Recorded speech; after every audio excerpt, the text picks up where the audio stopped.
வலைதளத்திலிருந்து மனிதவள மேம்பாட்டுத்துறையின் அமைச்சர் அவர்கள் செல்போனுக்கு பின்னால் ஒரு பவுடரை நசுக்குவது போன்று ஒரு காட்சி, அது அவருடைய சமூக வலைதளத்திலிருந்து எடுக்கப்பட்ட காட்சி.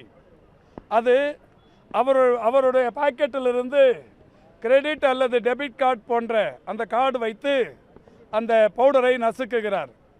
கையில் ஒரு 500 ரூபாய் நோட்டை மடித்து வைத்திருக்கிறார். பொதுவாக உயர் ரக வகை போதை பவுடரை உபயோகப்படுத்துபவர்கள் இப்படித்தான் அதை நுணுக்கி ரூபாய் நோட்டில் வைத்து மூக்கில் நுகர்வார்கள் என்று சொல்லப்படுகிறது. இதற்கு ஏன் ரூபாய் நோட்டு, இதற்கு ஏன் கிரெடிட் கார்டு என்று கேட்கிறவர்களும் இருக்கிறார்கள். ரூபாய் நோட்டும் கிரெடிட் கார்டும் பிளாஸ்டிக் லேமினேஷனால் ஆனவைகள்.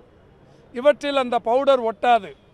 விலையுயர்ந்த பவுடர் என்பதால் இந்த பவுடர் சாதாரண தாள்களில் நசுக்கினால், சாதாரண தாள்களை வைத்து நுகர்ந்தால் இந்த பவுடர் வீணாகிவிடும் என்பதால் லேமினேட்டட் கோட்டிங் அந்த அதன் மூலம் உபயோகப்படுத்தினால் வீணாகாது என்பதால் மிகவும் புத்திசாலித்தனமாக இந்த உயர் ரக போதை வஸ்துக்களை உபயோகிப்பவர்கள் இன்றைக்கு அதை செய்வார்கள்.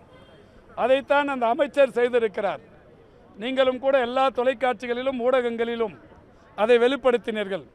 அதற்கு அவர் சொல்லுகிற ஒன்று, என்னுடைய பிறந்த சில நாட்களே ஆன குழந்தைக்கு இந்த மாத்திரையை அளிக்க வந்தேன் என்று சொல்லுகிறார்.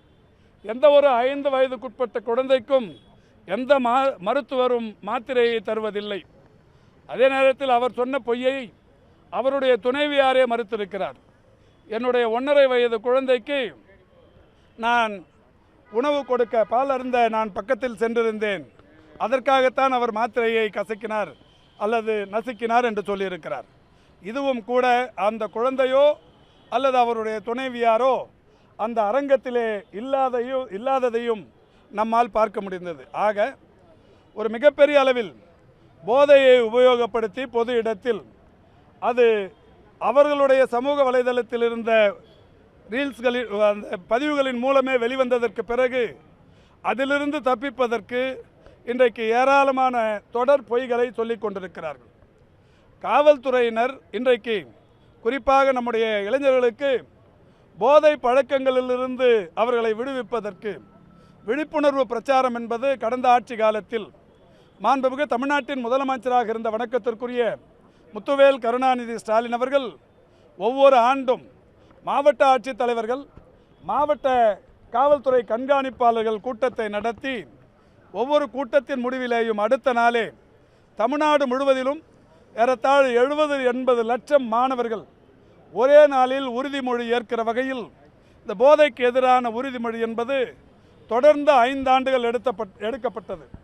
இன்றைக்கு இருக்கிற காவல்துறையின் தலைவர் தான் அன்றைக்கு இந்த போதைக்கு எதிரான நடவடிக்கைகளில் அதிகம் ஈடுபட்டவர்களில் ஒருவர்.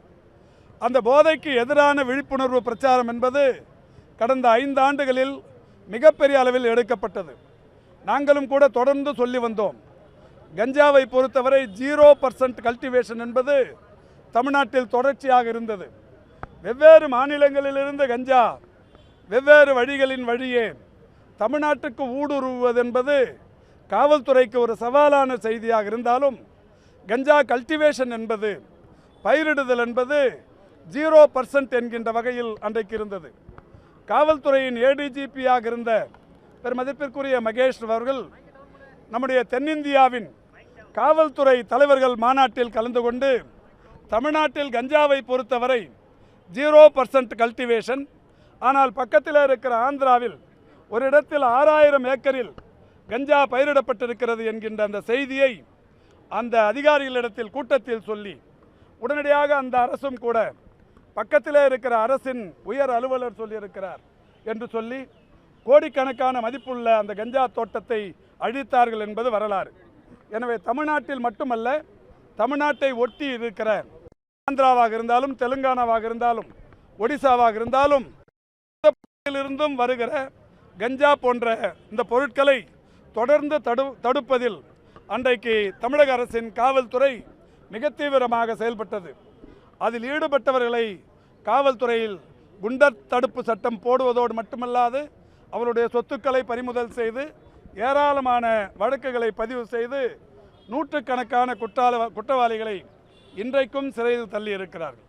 இந்த நிலையில் இந்த அரசு பொறுப்பேற்றதற்கு பிறகு நாங்களும் போதைக்கு எதிரான விழிப்புணர்வு பிரச்சாரத்தை செய்கிறோம் என்கின்ற வகையில் ஒரு விழிப்புணர்வு மாரத்தானை நடத்திய அடுத்த நாளே இன்றைக்கு ஒரு அமைச்சர் உயர் போதை வஸ்துவை இன்றைக்கு பொது வெளியில் வைத்து நசுக்குவது போன்ற ஒரு ரீல்ஸ் வந்திருக்கிறது.